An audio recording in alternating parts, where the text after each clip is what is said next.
I want to talk to you about the fact that your baby can understand many words before you even realize they can, because they can understand them before they're even saying them. So let's give you some examples of that. In science, we have some work that I find really fascinating that is really showing this view, where they had babies around 12 months of age. They're coming up to their first birthday, and they gave them sentences like, look at the duck, or look at the car, or look at the banana. And sometimes when they hear that sentence, the thing that they see when the screen comes back, so like a little curtain reveal, is the object that the sentence says. And sometimes it's a different object. And in that study, they find that the brains of those babies respond differently if that word and object don't match compared to when the word and object do match. So even though they can't say those words themselves at 1 year of age, they already understand the fact that that relates to each other. So they've made that connection together.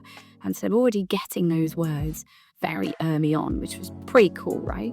I'm going to share with you another example in terms of just how lovely it is to think about learning language with babies. And one of the things that I think is a really nice way to do that is when you have books with those babies. This is one of mine, so it's a little bit battered because my babies kind of destroyed it slightly. It was one of their favorites.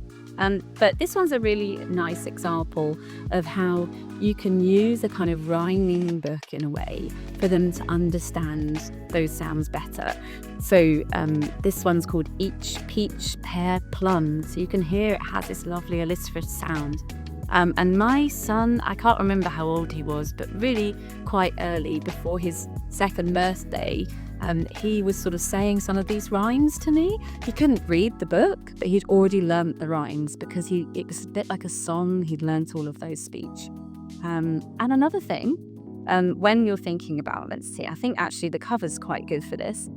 So when you're reading to your baby, we can do this from birth. Obviously, the books will change, and sometimes you're using it to read a story to them. If you're not comfortable making up a story yourself, you can use that. Very quickly, 4 to 6 months, they'll be grabbing it, they'll be wanting to look at it. That's why it's a bit battered.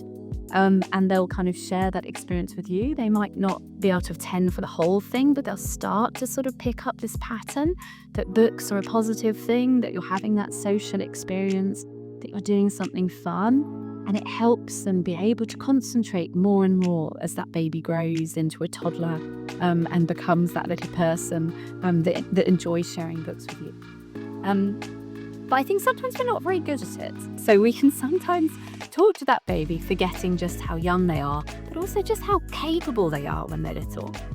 So if you think about babies around 9 months of age onwards, they're sitting on your lap often, so you don't actually see their face anymore. They're often facing the same way as you and you're sharing that book. So you can't see what's happening with their eyes as easily.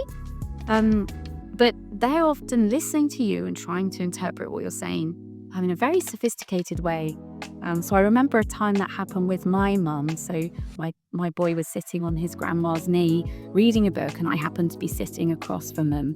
And she'd picked up the book, she got halfway through and said, look, where's the cat?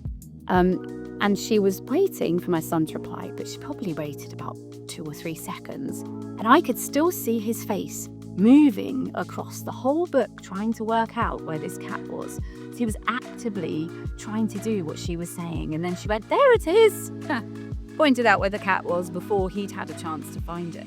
And so I would recommend giving them a little bit more time than you think. It's hard.